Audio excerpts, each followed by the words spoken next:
የተሻለ ደረጃ ምዕራፍ ለማሸጋገር የትምህርት ጥራትን ለማረጋገጥ ሁሉም የበኩሉን መወጣት አለበት ተባለ። አቶ ታደሰ ድጋፌ ነዋሪ መጋቢት 24 2018 ዓ.ም የሞረትና ጅሩ ወረዳ መንግስት ኮሚኒኬሽን በሰሜን ሸዋ ዞን በሞረትና ጅሩ ወረዳ ትምህርት ጽሕፈት ቤት ኃላፊ አቶ ታደሰ ድጋፌ እንደገለጹት በዘንድሮው ትምህርት ዘመን በሁለት ትምህርት ቤቶች ማለትም በነዋሪ አጠቃላይ ሁለተኛ ደረጃ ትምህርት ቤት እና በጅሩ ሁለተኛ ደረጃ ትምህርት ቤት 317 ተማሪዎችን ሀገር አቀፍ ፈተና ለማስፈተን በትኩረት እየሰሩ መሆኑን ገለጹ። አክለውም ተማሪዎች የተሻለ ውጤት እንዲያመጡ ብዙ አመት የስራ ልምድ ያላቸው መምህራኖች በመለየት የሙሉ ቀን ትምህርት እየተማሩና የተለያዩ ወርክሺት ጥያቄዎችን በመስራት ከሌሎች ተማሪዎች የበለጠ ላይብረሪ በማስጠቀም ዝግጅታቸውን አጠናክረው ቀጥለዋል ብለዋል። የነዋሪ አጠቃላይ ሁለተኛ ደረጃ ርዕሰ መምህር አቶ አይፎክር ተገኘ እንደገለጹት በሁለት አመት ውስጥ እንደ ሀገር በገጠመን የሰላም ችግር ምክንያት ብዙ የትምህርት ተቋሞች ከስራ ገበታ ውጪ ሆነው ነበር። ይሁን እንጂ በዘንድሮ አመት ውስጥ በወረዳችን የነበረውን የትምህርት የስራ እንቅስቃሴ የተሻለ አካሄድ እንደነበረው ማየት ችለናል ብለዋል። በመሆኑም እንደ ወረዳ የታየውን የተሻለ የመማር ማስተማር ተግባር ለማስቀጠል የባለድርሻ አካላት ሚና የጎላ እንደነበር ያስተዋሉት ርዕሰ መምህሩ በቀጣይ ያለውን ሂደት ለማስቀጠል ትልቅ ኃላፊነት ይጠበቅብናል ብለዋል። ከዚህ ጋር ተያይዞ በቀጣይ ሀገር አቀፍ የ12ኛ ክፍል ፈተና ተፈታኝ ተማሪዎች ለማጠናከርና የተሻለ ውጤት እንዲያስመዘግቡ ለማድረግ ይበልጥ መስራት እንዳለባቸው ጠቁመዋል።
ስሜ መኩሪያ ሀብታሙ ይባላል።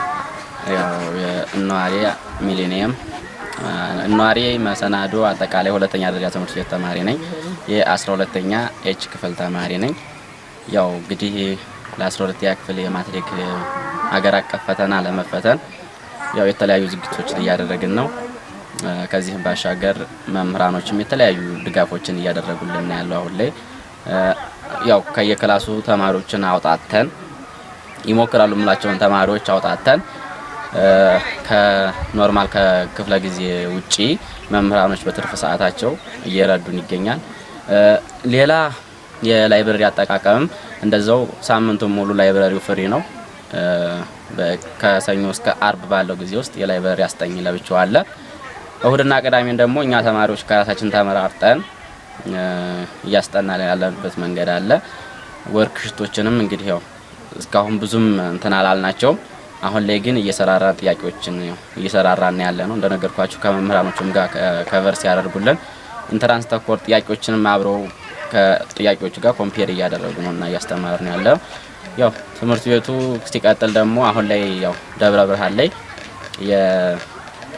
የአካዳሚካሊ የሚወሰዱ ከኛ ትምህርት ቤት የሄዱም ተማሪዎች ስላሉ እነዛ ተማሪዎች የተለያዩ ጥያቄዎች ሞዴል ተኮር ጥያቄዎች በየሳምንቱ ይፈተናሉና እነዛ ፈተናዎችንም እኛ እንድንፈተን የተለያዩ ድሎችን እያመቻቹ ነው ይገኛል። እንግዲህ አሁን ከሚቀጥለው አሁን ከይፍታችን አርብ ጀምሮ ሞዴል እንደምንጀምር ተነግሮናል። ያው እንደዚህ ነው። ተማሪዎቹም ያው ሌሎች ጓደኞቻችን አብረው በዚህ የተሻለ እየሞከሩ ይገኛል። ይሄ ነው። እሺ ስሜ አትናሲያ ይባላል። የ2018 የኢንትራንስ ተፈታኝ ተማሪ ነኝ። ማለትም የ12ኛ ክፍል ተማሪ ነኝ። እንግዲህ እኛ በትምህርት ቤታችን ውስጥ ስለ ኢንትራንስ ፈተናችን ዝግጅታችን ምናምን ስንመለከት አሁን ጊዜም ትንሽ አጠር ስላለን ምክንያቱም ለምሳሌ የከሳት የሙያ ትምህርትም ተጨምሮብን ስለነበር እነሱ አሁን ለምሳሌ ማትሪክ ላይ የማንፈተናቸው ፈተናዎች እስካሁን እስከ 30 ምናምን ማለቅ አለባቸው ተብለዋል። ይኸው ለኛን ለማመቻቸት ሲሉ እነሱን በቅድመ ሁኔታ ጨርሰውልናል።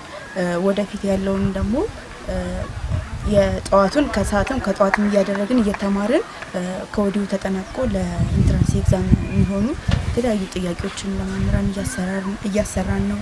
ላይብራሪ ቅዳሜና እሁድ ክፍት እንዲሆን ፍቃድ ጠይቀናል። ክፍት ነው። መጽሐፎችም እንጠቀማለን እንደልብና ብቻ መምህራኖችም እያገዙ ነው ለፈተና።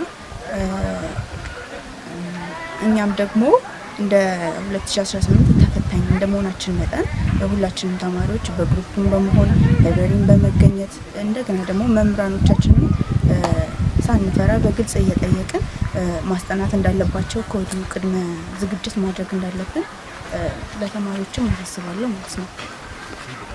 ይባላለሁ የነዋሪ ሚሊኒየም አጠቃላይ ደረጃ ትምህርት ቤት ርዕሰ መምህር ነኝ። ለ12ኛ ክፍል ያው የተለየ ድጋፍ እናደርጋለን። እስካሁን ሞዴል 2 ፈተነናል። አሁን ሰሞኑን ደግሞ አንድ ሞዴል ይቀረናል። ከዛ በኋላ ደግሞ ተጨማሪ አንድ ይቀራል። አጠቃላይ 4 ሞዴል የሚፈተን እቅዳችን። ከላይብረሪ አንፃር ያው ቅዳሜና እሁድ ልጆቹ በራሳቸው መርጠው ላይብረሪ ያነባሉ፣ ራሳቸው ከፍተው ማለት ነው በላይብረሪ ክበብ አባልነት። ከዛ ውጪ የሙያ ትምህርትን ቶሎ ጨርሰን አሁን ከዚህ በኋላ ያለው ምንድነው የማትሪክ ወይም ደግሞ ኤግዛም ላይ የሚወጡ ትምህርቶችን ከሰዓት እንዲሰሩና እንዲማሩ እና ያደረግነው። አጠቃላይ መምህሮቹም የተወሰኑ ተማሪዎች ጎበዝ ተማሪዎችን መርጠው የሚያስተምሩ አሉ። ከዛ ውጭ አሁን በፕሮሰስ ላይ ያለ አዲስ ካሪኩለም መሰረት ያደረገ መጽሐፍ መረጣ ላይ ነው። ያው ካሁን በፊት የተገዛው መልሶ ያው ካሮጌው ጋር ስለተካሄደብን አሁን አዲስ ደግሞ እንደገና በልጆቹ ጥያቄ መሰረት አዲስ እንዲመጣ ነው። ከዛ ውጭ ላቦራቶሪ በሲሙሌሽን ነው የሚያሳየው። ሶስቱም ላቦራቶሪ ውስጥ በአይቲ እና በኮምፒውተር እና በቴሌቪዥን ሲሙሌሽን በሚባል ሶስቱም የሳይንስ ትምህርቶች በዛ መንገድ ይመራሉ። ከዛ ውጪ የተወሰኑ ተማሪዎች ደግሞ ኮደር እንዲሰለጥኑ ተመርጠው ወደዛ እየተመላለሱ ነው። ሰሞኑን ያው በመብራት ምክንያት ነው፣ መብራት የለም በሚል ነው እንጂ ልጆቹ ሰለጥኑ ነው። መምህሩም በአብዛኛው ወደዛ ሲስተም ውስጥ ነው ያለው። እሺ፣ ታደሰ ድጋፌ እባላለሁ። የማርትና ጅሮ ወረዳ ትምህርት ጽሕፈት ቤት ኃላፊ ነኝ። እንደ ወረዳችን 2 ትምህርት ቤቶች አሉ በዚህ ዓመት የሚያስፈትኑ ማለት ነው። 2ኛ ሃይ ስኩል ናቸው። ከነዚህ ውስጥ በሁለቱ ቦታ እናስፈትናለን፣ በጅሁሩም በነዋሪ ማለት ነው። ከዚህ ውስጥ ከመዘገባቸው ተማሪዎች በዚህ ዓመት ወንድ 130 ሴት 187 በድምሩ 317 ተማሪዎች እናስፈትናለን። እነዚህን ስናስፈትን አንደኛ ዛሬ ቴክኖሎጂ ስለሆነ በቴክኖሎጂ ዘመን ሁሉም ተማሪ ዲጂታል መታወቂያ 100% ተወጥቷል፣ በኦንላይን ተመዝግበዋል። ስለዚህ የእነዚህ ተማሪዎች ከፈተና ጋር የተያያዘ ነው ማለት ነው።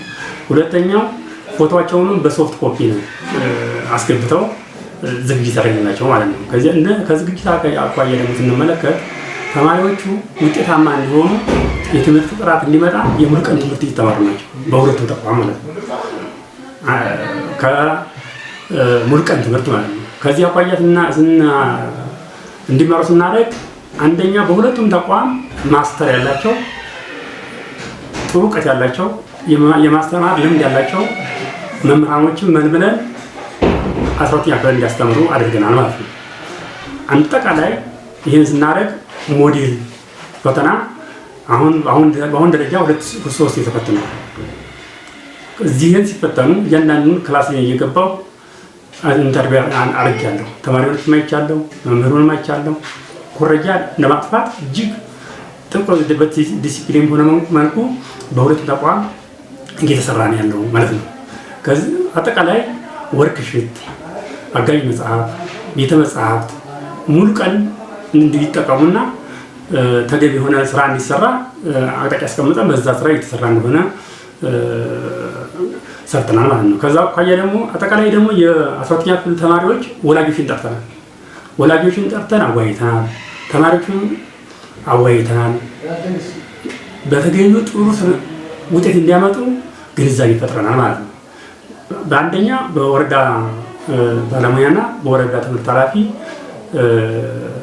ሄደን ስራ ሰርተናል።